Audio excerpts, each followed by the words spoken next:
Olá, bem-vindos à Igreja no Mundo, o programa da Fundação AIS, ajuda a Igreja que sofre aqui na sua televisão. Sou o Paulo Aido e espero contar com a sua companhia aí desse lado ao longo dos próximos 50 minutos. Tudo aconteceu da seguinte maneira: um grupo de homens armados, naquela noite, invadiram a casa onde residiam, os arrastaram para fora, os levaram num lugar isolado, apertado, e com grande violência os mataram a tiro e também usando armas brancas. Dom Diamantino Antunes, bispo de Tete, está a descrever como foram assassinados dois padres jesuítas na noite de 30 de outubro de 1985, na localidade de Champotera, em Moçambique. Os dois padres, ambos jesuítas, foram mortos com grande violência. E desde então, desde esse momento do crime, que a população local tem olhado para este caso como se tratando de uma história de martírio. E a tal ponto ganhou fama, ganhou importância, que a Igreja decidiu investigar este caso e agora, no passado dia 20 de novembro, teve início a fase diocesana para a beatificação dos dois jesuítas. Para nos falar desta história, que nos vai levar até Moçambique, mas também de todas as principais notícias que estão a marcar a atualidade, vamos ter, como habitualmente, a presença da Catarina Martins de Betancourt, que é a diretora da Fundação AIS em Portugal. Olá, Catarina. Olá, Paulo, e olá também a todos os nossos telespectadores. E sobre as principais notícias, além de Moçambique, de que vamos falar à boleia não só desta história, mas também de muitas outras, pois nós estivemos nos últimos dias em reportagem neste país lusófono, além de Moçambique, dizia, hoje vamos ainda falar da Índia, do Paquistão, da Síria e do Líbano. E vamos começar precisamente pela Índia, pois, a pedido dos jesuítas, o Supremo Tribunal de Bombaim decidiu dar início agora aos procedimentos legais para se apurar a inocência do padre Stan Swami, que faleceu a 5 de julho no hospital e que tinha sido acusado antes de terrorismo pelas autoridades locais. Uma acusação, Catarina, que poderá agora, portanto, vir a ser revista e que mereceu, aliás, desde a primeira hora, o mais profundo repúdio por parte da Fundação AIS. Sim, não só pela injustiça da acusação de que foi vítima o padre em vida, mas também pelo facto das autoridades nunca terem sido sensíveis à sua idade, portanto já se tratava de um homem idoso, com 83 anos de idade, e de estar também profundamente doente. Desde que o padre Stan foi detido em outubro de 2020, que se desencadeou de facto um enorme protesto, reunindo personalidades e organizações de defesa dos direitos humanos a exigirem a sua libertação imediata. Sim, como o Paulo disse, foi também o caso da Fundação AIS, portanto, no início de dezembro do ano passado, Thomas Angelder, o nosso presidente executivo internacional da Fundação AIS, fez mesmo um apelo às autoridades indianas para a libertação do sacerdote jesuíta, sublinhando que sublinhou o seu trabalho exemplar ao longo dos últimos 40 anos com as tribos indígenas, os Adivasi. O responsável da Fundação AIS lembrou, num comunicado emitido então desde a sede internacional da instituição em Königstein, na Alemanha, que o único crime do padre Stan havia sido o de exigir justiça e de ter denunciado os abusos que estas populações tribais têm sofrido na sua região. Exato. Thomas Algerdan afirmou que o caso deste sacerdote é apenas a ponta do iceberg, pois haverá certamente outros casos de padres e catequistas que foram também injustamente acusados com este objetivo de espalhar o medo e de intimidar os que têm trabalhado com as populações tribais. A tomada de posição do líder da Fundação AIS seria, aliás, aplaudida pelos jesuítas em Portugal. O padre José Maria Brito, do Gabinete de Comunicação da Companhia de Jesus, lembrou a injustiça da prisão de alguém que passou 4 décadas a defender os povos indígenas, que estando, como sabemos, fora do sistema de castas indiano, estão por isso mesmo mais expostos em especial a essas situações de injustiça, e isto revela também a sua própria vulnerabilidade. Agora, este caso poderá, portanto, vir a ser revisto e esperamos que a verdade venha a ser reposta. Vamos agora recuperar então essas declarações ao nosso programa do padre José Maria Brito, em que aplaudiu a tomada de posição da Fundação AIS face à injusta acusação e prisão do padre Stan Swamy. A Companhia de Jesus em Portugal não poderia deixar de se congratular pela posição assumida pelo Presidente Executivo Internacional da Ajuda à Igreja que Sofre em defesa do Padre Stan, um jesuíta indiano de 83 anos que em outubro foi injustamente preso, acusado de ação terrorista, quando na verdade aquilo que ele tem feito ao longo de 40 anos é defender povos indígenas que, estando fora do sistema de castas indiano, estão expostos de um modo especial à vulnerabilidade. Estes povos viram-se expropriados das suas terras e o facto de estes ativistas de direitos humanos, que juntamente com o Padre Stan foram presos, significa que aqueles que têm defendido estes povos, ajudado a tomar consciência dos seus próprios direitos, foram também atacados justamente pela defesa destes povos e dos seus direitos. E por isso, de algum modo, o que está a acontecer na Índia, aquilo que a Companhia de Jesus lamenta, é a criminalização dos direitos humanos. Cada vez que alguém levanta a sua voz para denunciar estas situações, aquilo que está a fazer é chamar a atenção que naquela pessoa onde está presente a imagem de Deus Criador, independentemente de quais sejam as suas convicções, as suas pertenças religiosas ou sociais, em cada pessoa em que está presente a imagem de Deus, quando essa pessoa é atacada, toda a humanidade é atacada. E por isso é muito importante que nos juntemos, que tomemos consciência desta situação e que, ouvindo este apelo também do Presidente do Comitê Executivo da Igreja Internacional, da Ajuda à Igreja que Sofre, possamos também nós juntar a nossa voz e mobilizar-nos em defesa dos direitos humanos e também da libertação do Padre Stan.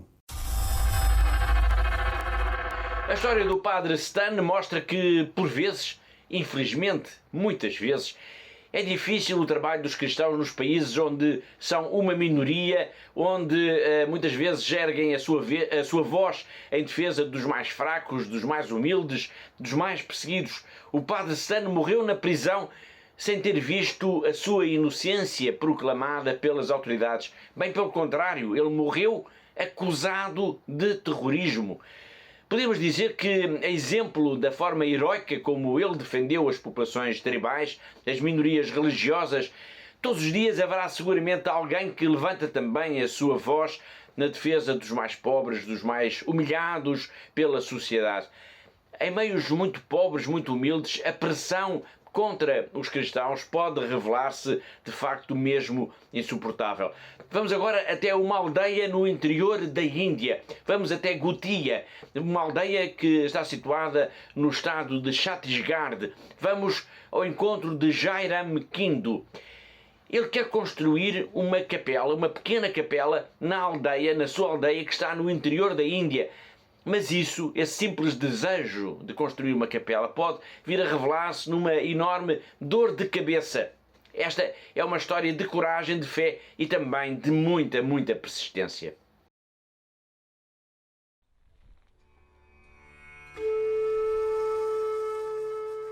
तो हम लोग यहाँ 2005 में हम लोग अपने हिसाब से मिल बैठकर जो हमारे ख्रिस्ती परिवार पहले जो हैं उनको देखकर हम लोग उनका रहन सहन व्यवस्था देखकर उनका पढ़ाई लिखाई बच्चों का देखकर हम लोग सब मिलकर इस संस्था में इस कैथोलिक ईसाई धर्म में हम लोग आने का प्रयास किए हैं।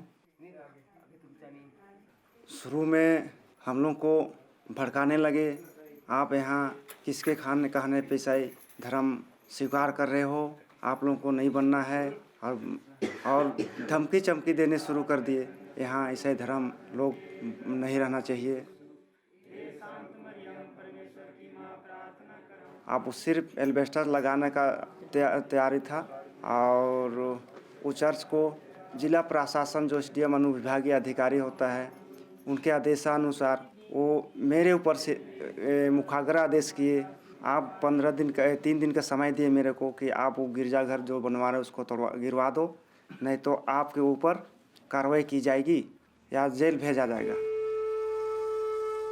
तो अभी हम लोग घर बनाना तो चाह रहे हैं, यदि आप लोगों की तरफ से सहयोग मिले या ना मिले, लेकिन हम लोग घर बनाएंगे, बनाना ही है। हम लोगों के लिए बैठने के लिए एक निश्चित जगह ज़रूरी है। देखिए, गिरजाघर बनने के बाद हमारे समाज एक जो हम लोग का एकता है वो और ज़्यादा मजबूती सुदृढ़ बनेगा। दूसरे आदमी भी देखकर हमारे साथ जुड़ने का संभावना रहेगा।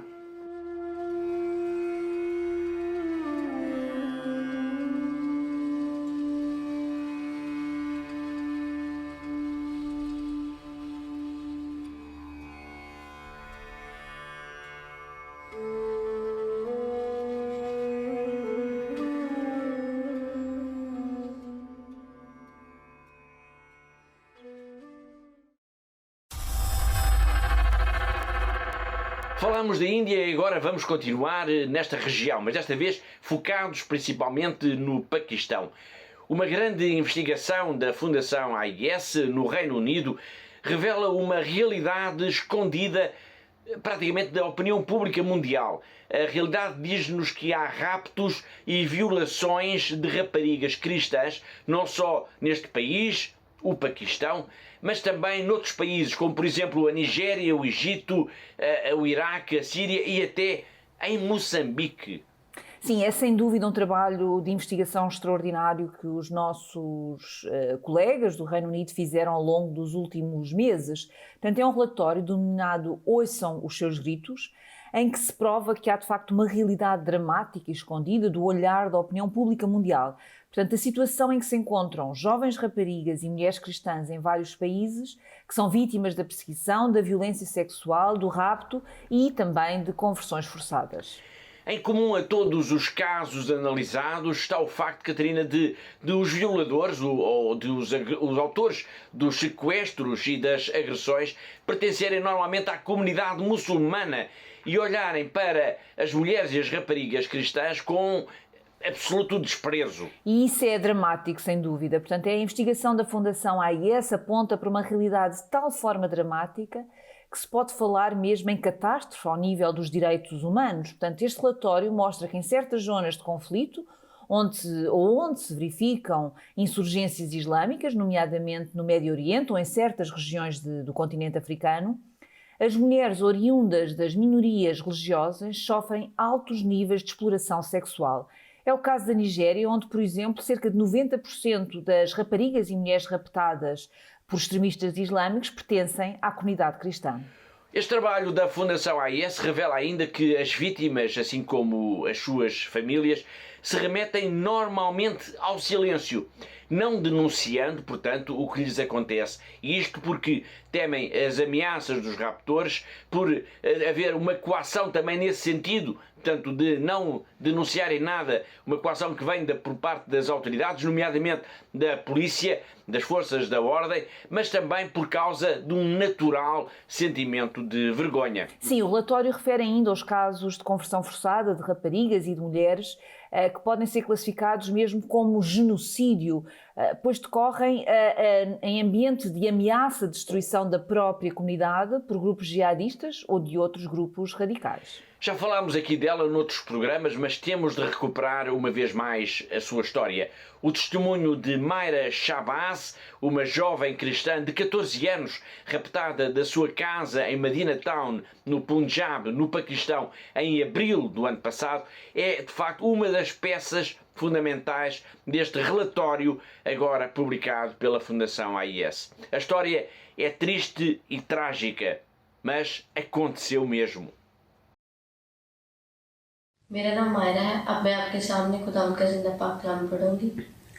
ज़बूर 82 उसकी तीसरी और चौथी आयत। गरीब और यतीम का इंसाफ करो, गमज़दा और मुफलिस के साथ इंसाफ से पेश आओ, गरीब और मोहताज को बचाओ, शरीरों के हाथ से उनको छुड़ाओ। पाकलाम का पढ़ा और सुना जाना हम सब के लिए बाइस बरकत हो। खुदा का शुक्र, आमीन। मेरा नाम मायरा है। 6 माह पहले मुझे गवाह किया गया था, ज़बरदस्ती मेरे साथ निकाह करवाया गया, ज़बरदस्ती इस्लाम कबूल करवाया गया, ज़बरदस्ती मुझे ब्लैकमेल किया गया, मुझे टॉर्चर किया गया और मेरे पे ज़बरदस्ती तशद्दुद किया उन्होंने। मुझे धमकियाँ दी जा रही थी, मुझे कमरे में बंद किया गया और मुझे धमकियाँ इस चीज़ की दी गई थी कि अगर तुमने हमारे हक़ में बयान ना दिए तो हम तुम्हारी फैमिली को कत्ल कर देंगे। मैं शुक्रगुजार हूँ बिशप इफ्तिखार इंद्रियास की, उनके चर्च की, जिन्होंने मेरी बाजियाबी के लिए दुआ भी की और मुझे बाजियाब भी करवाया। मैं शुक्रगुजार हूँ इंटरनेशनल चर्च की और क्रिश्चियन कम्युनिटी की कि जिन्होंने मेरी बाजियाबी के लिए दुआ की। पाकिस्तान में मुझे और मेरी फैमिली को बहुत ज़्यादा ख़तरा है और मुझे और मेरी फैमिली को बहुत ज़्यादा धमकियाँ लगाई जा रही हैं और मेरी फैमिली और मैं बहुत ज़्यादा खौफज़दा हूँ। अब मैं दुआ करूँगी फरा शहीन, हुमायूनस और आरज़ू राजा के लिए जो इस वक्त मुश्किल से गुजर रही है। कुदूस कुदूस जिंदा लश्करों के खुदा बरवर के खालिक और मालिक तेरा शुक्र दे, तारीफ दे, तमजीद करते हैं। तुझे था, तुझे है, तुझे आने वाला है, तू भला है, तेरी शफ़क़त अब्दी है, तेरा प्यार निराला है, तेरी वफ़ादारी पुश्तार पुशती है। पेरा खुदावंदा दुआ मांगते तेरी क्रिश्चियन कम्युनिटी के लिए। पेरा खुदावंदा अपना दाहिना हाथ बढ़ाए रखना, तेरी कलीसिया जहाँ जहाँ भी है पेरा खुदावंदा ने छूना, बड़ी बरकत देना। पेरा खुदावंदा दुआ मांगते क्रिश्चियन कम्युनिटी की बच्चियों के लिए। पेरा खुदावंदा अपना दाहिना हाथ बढ़ा के उन्हें सेव करना है। पेरा खुदावंदा अपने परों में छुपाना, अपना दाहिना हाथ बढ़ाना।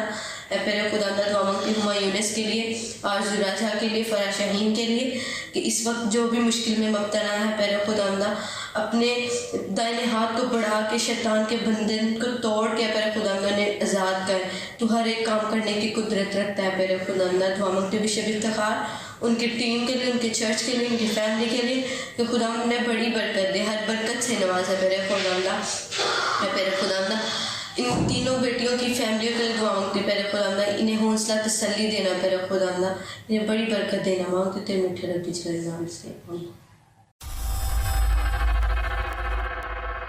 Agora vamos até à Síria e Líbano, dois países que estão há muito no centro das preocupações da Fundação AIS, dada a situação extremamente precária em que se encontram as comunidades cristãs nestes dois países, situação que mereceu mesmo, Catarina, o anúncio agora de um reforço da ajuda da Fundação AIS. É verdade, de facto a Fundação AIS anunciou que vai reforçar significativamente a ajuda que tem vindo a ser disponibilizada tanto para a Síria como para o Líbano, sendo que a maior parte deste pacote de ajuda será destinada a projetos de construção e reconstrução de edifícios, à educação e também à formação religiosa. Mas não só, pois também serão financiados, por exemplo, projetos de apoio ao arrendamento de habitações. Sim, claro, estava apenas a referir às partes, aos pontos mais importantes, mas para além do que já referi e da ajuda ao arrendamento, que o Paulo também referiu agora, vai estar ainda em destaque neste reforço agora anunciado de apoio para a Síria e para o Líbano, o apoio, por exemplo, para a aquisição de alimentos e de assistência médica para as famílias mais vulneráveis. É importante referir aos nossos telespectadores que sem este tipo de programas, de iniciativas, existe mesmo um sério risco de o cristianismo desaparecer definitivamente desta região. Sem dúvida, e é mesmo muito alarmante, Paulo, pronto, com a Síria traumatizada por já uma década de guerra civil e o Líbano ainda a passar por uma grave crise económica, política e social, que foi agravada pela explosão no Porto de Beirute, em agosto do ano passado. Portanto, muitos cristãos estão, de facto, estão tentados a deixar a sua terra natal, como aliás centenas de milhares de cristãos já o fizeram até agora. Nós vamos continuar a falar desta campanha, desta ajuda de emergência para Síria e Líbano nos próximos programas, mas para já vamos ao encontro de um casal cristão que representa de alguma forma a situação dramática em que se encontram esta comunidade religiosa. A guerra na Síria dura há já uma década, é importante ter isso presente.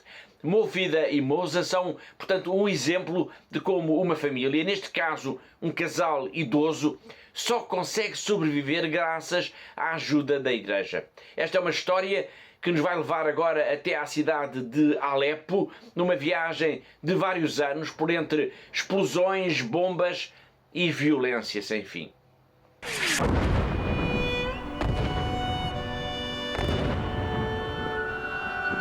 أي وقت اللي دخلت هدول الإسلام علينا المسلحين فرضوا علينا هاي دولة إسلامية. ما بصير كنا نروح على الكنيسة، على الباب ما بصير نوقف، على الشباك ما بصير نوقف، يعني ما بصير يشوفونا. وقت اللي اجونا هيك شوي صعب علينا وظالمين وهيك، واخذوا رزقنا واخذوا اموالنا واخذوا ظروفنا. جاب سيارة خصوصي وراح إسعاف ممر إنساني، ونحن بهالعمر بهالكبر السن وبهالعمر صرنا نحن نازحين في بلدنا، ولا زال صرنا لاجئين في وطننا في بلدنا. يعني كنا خايفين من حلب لأنه السكان شوي. نحن جينا على حلب مرضنا، ما بقى حسين نطلع. أنا بعد ما جيت لهون هلا صار لي 6 أشهر ما فتحت الباب وطلعت هسه، ما بحسين. ما في عنا معيشة نعيش فيها معنا، ما بيساعدونا. نشكر الله. وكنيسة البشارة دائما لطرفنا الحمد لله. ونحن كلياتنا جوات بيتنا منصلي بيتنا عوشنا، نحضر قداس، بنروح على الصلاة. كل هالشي صار معنا، نحن مؤمنين بربنا. نحن نشكر كنيسة المتألمة اللي عم تدعم كنيسة البشارة، جسد المسيح اللي عم تدعمنا وتعطينا ولنعيش حياتنا. نغفر لمن قد وسع خليكي ويطول بعمرك.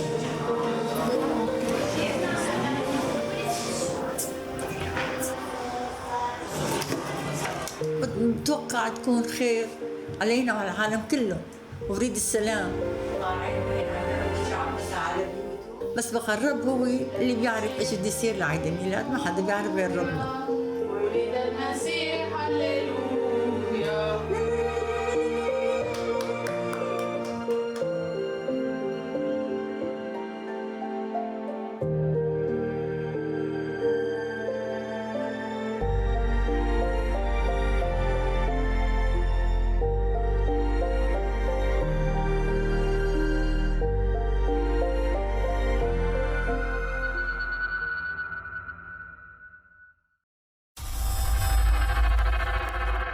Continuando a falar de iniciativas e projetos e preocupações da Fundação AES, vamos agora lembrar que na semana passada se realizou a nível global uma iniciativa denominada Red Wednesday, que teve como objetivo chamar a atenção do mundo para a perseguição aos cristãos. Uma iniciativa que, Catarina, voltou a mobilizar também várias paróquias e comunidades aqui em Portugal. Sim, em Portugal diversas paróquias associaram-se à Fundação AES para esta iniciativa, nomeadamente a da Ramada, em Odivelas, no Patriarcado de Lisboa, 3 paróquias de Aveiro, as de Gafanha da Nazaré, Gafanha do Carmo e Costa Nova do Prado, mas também em Braga, com as paróquias de São Vítor, São Lázaro, Senhora Branca, a Basílica dos Congregados e o Santuário de São Bento da Porta Aberta. Portanto, todas estas paróquias, todas estas igrejas estiveram iluminadas de vermelho para lembrar a cor do sangue dos mártires. E o mesmo aconteceu no Monumento ao Cristo Rei, em Almada, na Diocese de Setúbal. Portanto, foi mais um ano em que procurámos chamar a atenção da opinião pública para esta realidade tão forte, mas também tão desconhecida. Uma realidade que revela também um dado preocupante. Há uma violência crescente contra elementos da Igreja, sejam padres, irmãs, catequistas, leigos, em todo o mundo.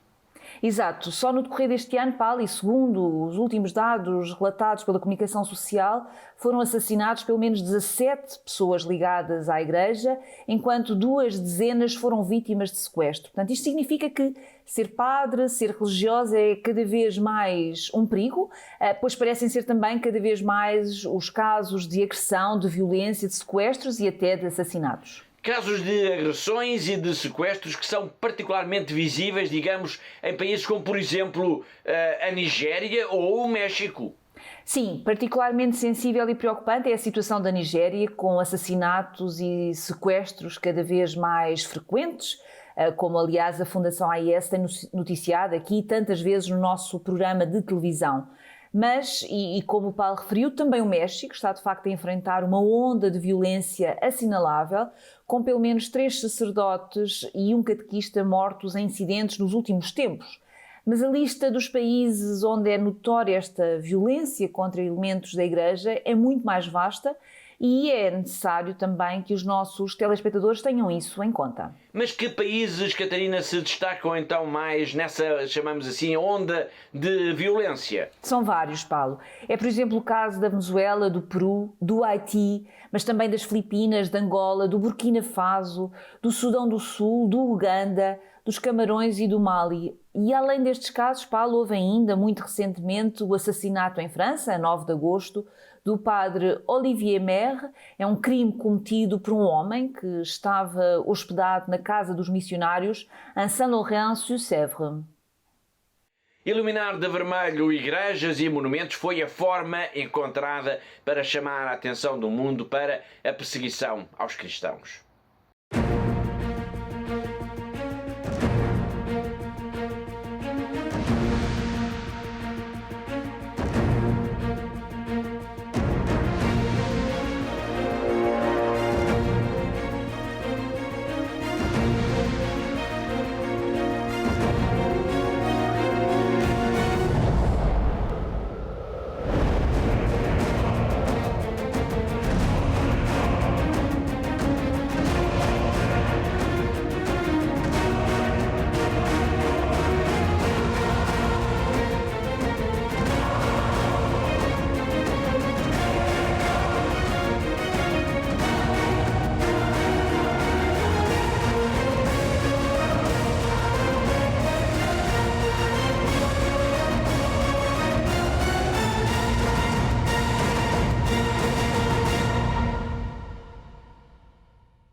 No arranque do programa escutámos o Bispo de Tete, em Moçambique, a anunciar o arranque da fase diocesana para a beatificação de 2 sacerdotes jesuítas assassinados em outubro de 1985. Uma história que nos leva, Catarina, até aos tempos duros, muito duros, de guerra civil neste país lusófono. Exatamente, trata-se de facto do processo de beatificação e de canonização de 2 missionários jesuítas que foram assassinados durante a guerra civil que fustigou Moçambique durante 16 anos. Portanto, estes 2 sacerdotes, o português Silvio Alves Moreira e o moçambicano João de Deus, foram assassinados num cenário de muita violência na noite de 30 de outubro de 1985, na localidade de Champutera, na diocese de Tete. O bispo Dom Diamantino Antunes explicou em declarações à Fundação AIS, que vamos ver já de seguida, que este incidente vai ser estudado agora em toda a profundidade por uma equipa que ele próprio nomeou. Sou o Bispo Tete, Diamantino Antunes, e no dia 20 de novembro iremos iniciar na Diocese de Tete o processo de beatificação e canonização de 2 missionários jesuítas, o Padre João de Deus Canteza, moçambicano, e o Padre Silvio Alves Moreira, português, que foram assassinados na noite de 30 de outubro de 1985, em Chaputera, no norte da Diocese de Tete. E tudo aconteceu da seguinte maneira: um grupo de homens armados, naquela noite, invadiram a casa onde residiam, os arrastaram para fora, os levaram num lugar isolado, apartado, e com grande violência os mataram a tiro e também usando armas brancas. A razão pela qual foram mortos tem a ver com a sua ação pastoral. Eram dois pastores muito empenhados na defesa dos direitos humanos, na defesa da população e no anúncio do Evangelho, num contexto muito difícil, que era aquele da Revolução moçambicana, de carisma marxista-leninista, e também no contexto da Guerra Civil. Neste ambiente, eles de facto foram homens de paz, de justiça e, através da sua ação e da sua palavra, denunciavam os males da guerra e por isso pagaram o preço da sua ousadia e da sua coragem. Então foram mortos de modo violento por razões que têm a ver com o seu agir pastoral. Há razões de fé, há razões também de justiça e de defesa, promoção da paz. E após a sua morte, foi crescendo ao longo dos anos a convicção de que são mártires, mártires da fé, mártires da esperança, mártires da paz, porque optaram por ficar junto do povo, um momento bastante difícil, quando lhes tinha sido proposto sair, ir para um sítio mais seguro, e eles responderam que o bom pastor, o pastor, não abandona as ovelhas no perigo. E para os cristãos da Diocese de Tete, mas também aqueles que já ouviram falar do testemunho deles, há a convicção de que são mártires, testemunhos da fé. Isso é muito importante para iniciar um processo. Se não há fama de martírio, de santidade, de facto, uma causa de beatificação, de canonização, não tem pés para andar. As provas que temos, os testemunhos que estamos recolhendo e, sobretudo, a fama de martírio são a garantia de que é uma causa que terá muitas probabilidades de chegar a bom porto. Foi o Bispo de Tete em declarações à Fundação AIS, que esteve nas últimas semanas em Moçambique, em reportagem nas dioceses de Maputo, Pemba, Nacala e Nampula. Na segunda parte do nosso programa nós temos uma grande entrevista com o responsável da Cáritas de Nampula, numa viagem que ele fez a um campo de deslocados de Cabo Delgado. Para já, vamos ao encontro do nosso correspondente em Macau, do jornalista José Miguel Encarnação, que desde esta diocese que é tão especial, onde se fala e reza ainda em português, em plena China, nos dá todas as semanas um olhar especial também sobre a vida da Igreja nesta região do planeta. A Diocese de Macau e o Instituto Cultural de Macau apadrinham um projeto da Associação de Reabilitação de Toxicodependentes aqui do território. O projeto consiste na reabilitação de velhas instalações de uma antiga leprosaria, as quais albergam áreas de cultura e lazer abertas à população local. Deste modo, a Associação de Reabilitação de Toxicodependentes fomenta a reintegração na sociedade dos seus utentes, atribuindo-lhes tarefas específicas no âmbito deste projeto. O Bispo de Macau, Dom Stephen Lee, esteve presente na inauguração da última fase do projeto, tendo na mesma ocasião participado no corte de fita de uma exposição dedicada à antiga leprosaria. Foi José Miguel Encarnação, o nosso correspondente em Macau, na China, e assim chegamos ao fim da primeira parte do nosso programa. Na segunda parte vamos falar da campanha de Natal da Fundação AIS, de apoio aos refugiados e deslocados em todo o mundo, mas muito especialmente aqueles que se encontram em Moçambique. E chamo já a sua atenção para a reportagem que fizemos em Nampula, em que acompanhámos o diretor da Cáritas numa visita ao campo de deslocados de Corran.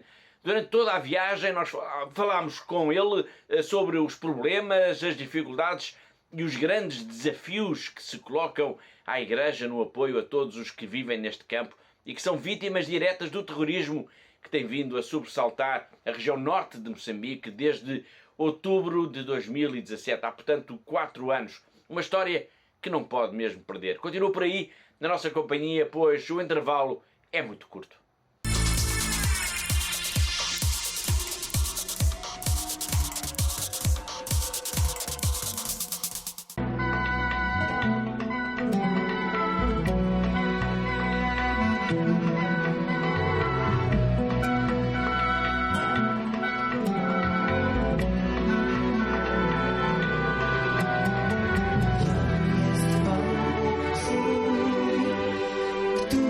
Cielo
Olá de novo, está a ver Igreja no Mundo, o programa da Fundação AIS aqui na TV Canção Nova.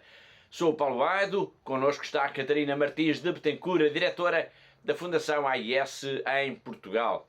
A Fundação AIS vai lembrar este ano, com a campanha de Natal, o drama crescente de milhões de refugiados e de deslocados em todo o mundo, procurando, através da sensibilização da opinião pública, por exemplo, através deste programa, mobilizar recursos para projetos que a instituição está a promover em várias regiões do globo, junto das populações mais atingidas por este flagelo.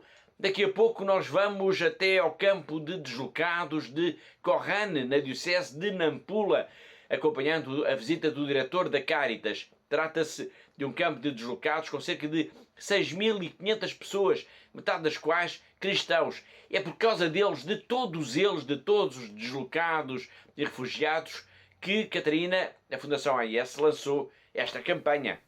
Sem dúvida, de facto, trata-se de uma verdadeira tragédia e o mundo não pode continuar a negar a existência de tantos refugiados e tantas pessoas deslocadas em tantos países do mundo.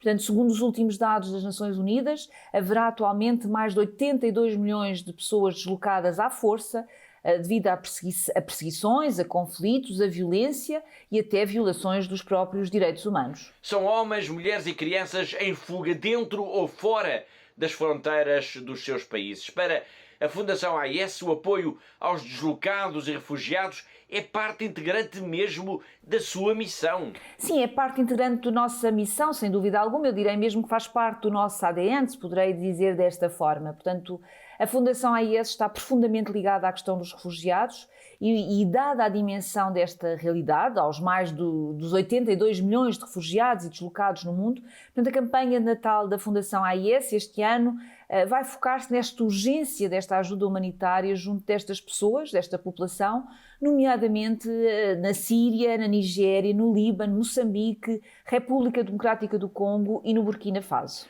Daqui a pouco já vamos até Moçambique, um destes países. Estamos a falar da campanha de Natal de apoio aos refugiados e deslocados. Mas como é que no terreno, em termos práticos, Catarina, a Fundação AIS apoia estas pessoas?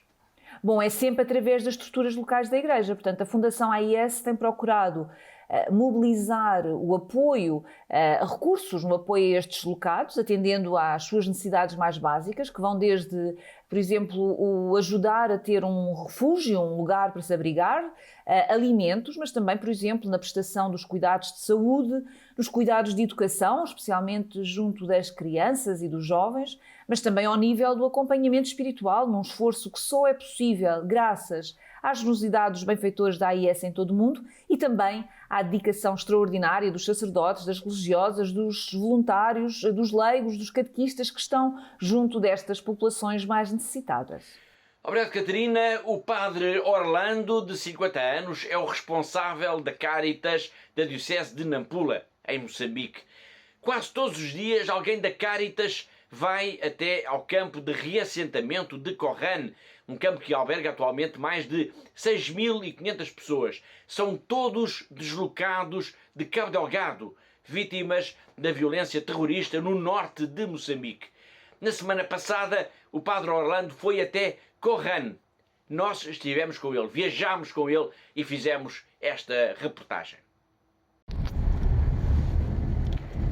O padre Orlando, 50 anos, é o diretor da Caritas de Nampula e praticamente todos os dias vai fazer este caminho de terra batida no seu carro preparado precisamente para estas viagens mais duras até ao centro de deslocados de Corrane, que fica situado aqui nas imediações, a cerca de 60 km da cidade de Nampula, onde estão a viver atualmente cerca de 6.500 deslocados de Cabo Delgado. Pessoas que fugiram, principalmente no ano de 2020, que fugiram dos ataques terroristas e que vieram para aqui e que agora são apoiados diretamente pela Caritas, cuja iniciativa é também apoiada pela Fundação AIS.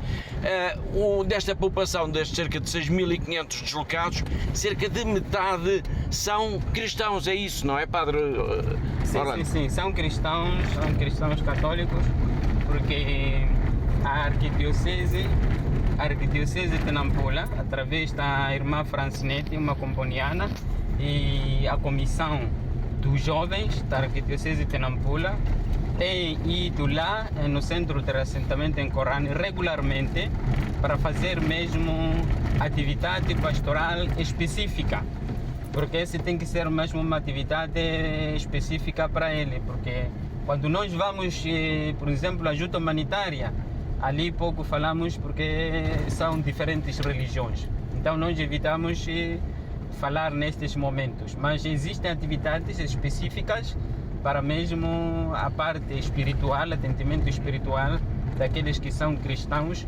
Então, uma viagem própria só para essas atividades, esse trabalho. Está previsto neste momento até a criação de uma capela ou um espaço, digamos, para o desenvolvimento dessas atividades com alguma regularidade, nomeadamente a realização de missas. Sim. Há um espaço indicado e já conseguimos dialogar com o governo, com o INGT, depois o chefe da localidade já tem conhecimento que o terreno está reservado para a igreja, para mais tarde se construir lá uma igreja para, onde aqueles que são cristãos poderão rezar naquela igreja que será construída, mas neste momento não tem nenhum financiamento, mas o lugar está reservado. Quando há atividades pastorais, missas, tem sido nesse lugar onde rezamos, mas de forma assim campal. Sim.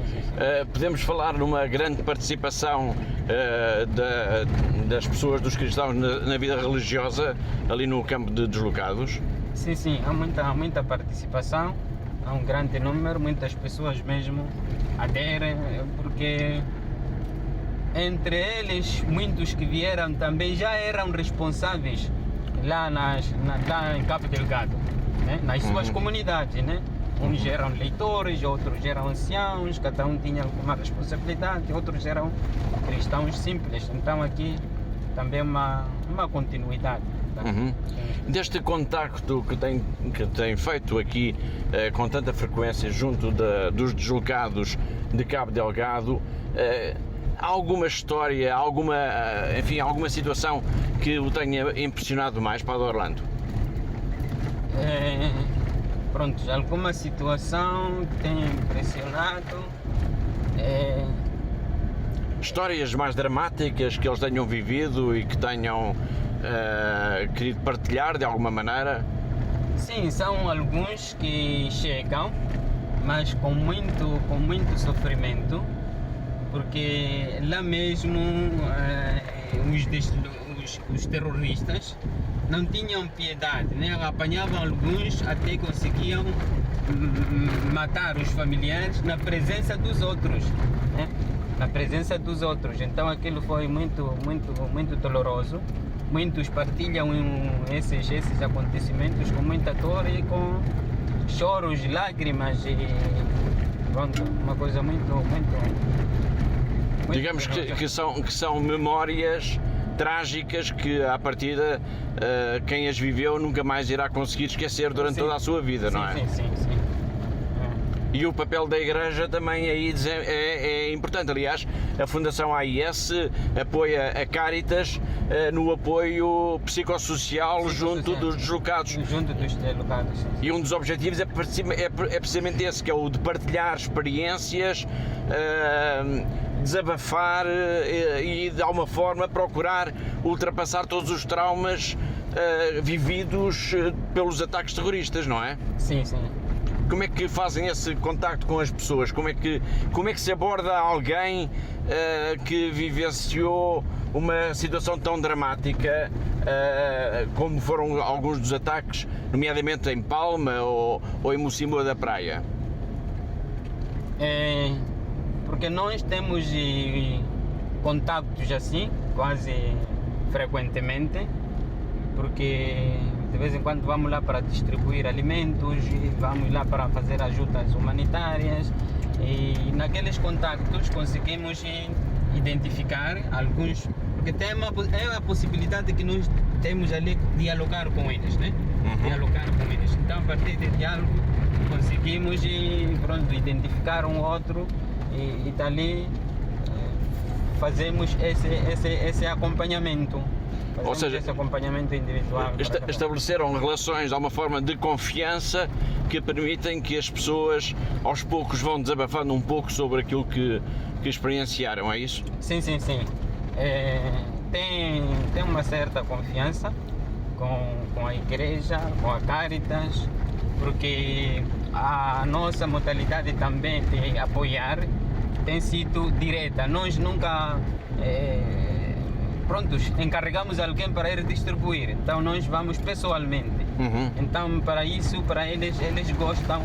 Isso é um pouco diferente com as outras organizações humanitárias, que muitas vezes, quando vão lá distribuir, são outras pessoas que vão e às vezes não há um pouco de honestidade ali, é sempre difícil. Então, e sobre esse, digamos, o apoio que é dado pela Fundação AIS, através dos seus benfeitores em todo o mundo, esse apoio representa uma diferença efetiva na vida dos deslocados aqui de Corrane, aqui de Cabo Delgado? Há uma diferença efetiva, ou seja, a ajuda da Fundação AIS é uma ajuda vital para estes deslocados? Sim, é uma ajuda vital, uma ajuda muito importante, porque as pessoas, até algumas conseguem partilhar naquele momento, a dizer, vocês nos ajudaram, porque nós já, se não fosse com o vosso apoio, provavelmente teríamos nos desviado para outros fins, talvez, a prática, não sei, de roubar, vender-se para poder sobreviver, mas conseguimos pelo menos sobreviver com o vosso apoio. Eles têm partilhado essas realidades conosco. E o Padre Orlando acha que de facto seria muito mais difícil ou não o trabalho desenvolvido pela Caritas de Nampula sem o apoio de instituições como é a Fundação AIS? Sim, seria muito difícil mesmo, porque a própria arquidiocese, no início, os primeiros momentos quando eles começaram a chegar, a própria diocese tentou também, tirou alguma ajuda, né? Tirou alguma ajuda para os deslocados, deu a Caritas para ir poder distribuir. As paróquias da arquidiocese de Nampula também foram mobilizadas para contribuir em bens, materiais e monetárias, também contribuíram para o mesmo fim, ajuda aos deslocados. Mas aquilo não foi assim suficiente. Não foi suficiente, porque cada vez mais o número estava a aumentar, estavam a chegar, estava a ser elevado. E era preciso uma ajuda externa, digamos, para a diocese poder... uma ajuda externa. Então começamos a fazer outros pedidos de outras organizações, enquanto começamos também a receber as ajudas. Nomeadamente da Fundação AIS. Sim, a Fundação AIS se trouxe aqueles alimentos de Nacala, parece. Sim. Aqueles alimentos de Nacala, já conseguimos distribuir. Tivemos 2 projetos de doação de alimentos da Caritas Antoniana também, e já conseguimos distribuir. E temos o projeto da Hungria, da construção das casas, lá no centro de assentamento em Corrane. A Alemanha também doou alguma parte para o mesmo fim, construção das casas em Corrane. E a congregação da Consolata, como é que é, leigos da Consolata, deram um valor também para lá a construção das casas em Corã. É um processo lá que está a decorrer. Digamos que é uma ajuda que vem de várias partes do mundo, sim, de várias todo partes. ele que vai confluindo aqui nesta região da Diocese de Nampula, onde estão a viver neste momento mais de 6.500 deslocados. São pessoas, são famílias, um grande número de crianças, são todos eles deslocados de Cabo Delgado, todos eles são vítimas do terrorismo da região norte de Moçambique. Continuando por Moçambique, vamos agora ao encontro de Francisco Faustino, de 52 anos. Ele é mais um deslocado por causa do terrorismo. Há pouco acompanhámos o padre Orlando na visita ao campo de deslocados de Corã, situado na Diocese de Nacala. E agora vamos ao encontro de Francisco, um deslocado que está na Diocese de Pemba, mesmo no norte do país. Francisco Faustino é um dos quase 1 milhão de deslocados em Cabo Delgado. Na verdade, são cerca de 850 mil. Conhecer a sua história é conhecer também um pouco do drama de todas estas pessoas, mas também do esforço da Igreja, um esforço para ajudar, para dar a todos eles, a cada um deles, abrigo, alimentos, roupa, medicamentos e talvez mesmo o mais importante de tudo, dar esperança.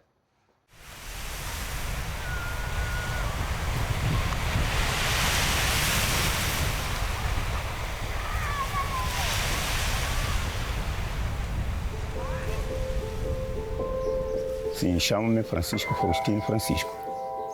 Tenho 52 anos de idade. Estou na cidade de Pemba como deslocado do terrorismo. Desde há 8 meses desde que cheguei, já estou dormindo no quintal, ao ar livre, protegendo-se daqueles plásticos da chuva. Só aquelas traumas.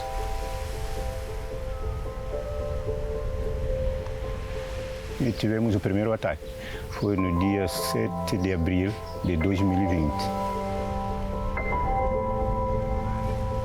31 de outubro, então fomos atacados de novo, o segundo ataque. Já o meu filho, primeiro acautelei o filho para que não andasse para lá. Mas um grupo de jovens que andavam por ali também a pular nessa procura de quê? E conseguiram encontrar-se com terroristas e degolaram.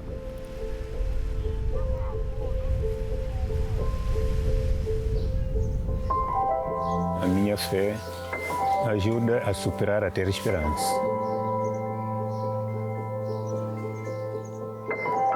Padre, conhecendo-me desde casa, então procurou. E eu, depois das minhas dificuldades, ele começou a preocupar, me atender. O primeiro grupo procurou, me chamou e que tinha um projeto para o microcrédito. Se aceita ou não, eu disse que aceito. A partir de manhã até o pôr do sol, está a sair. 2, 3, 4 minutos, vem aparecer alguém, quero sabão, quero isso. O Natal significa nascer de novo, ter nova força.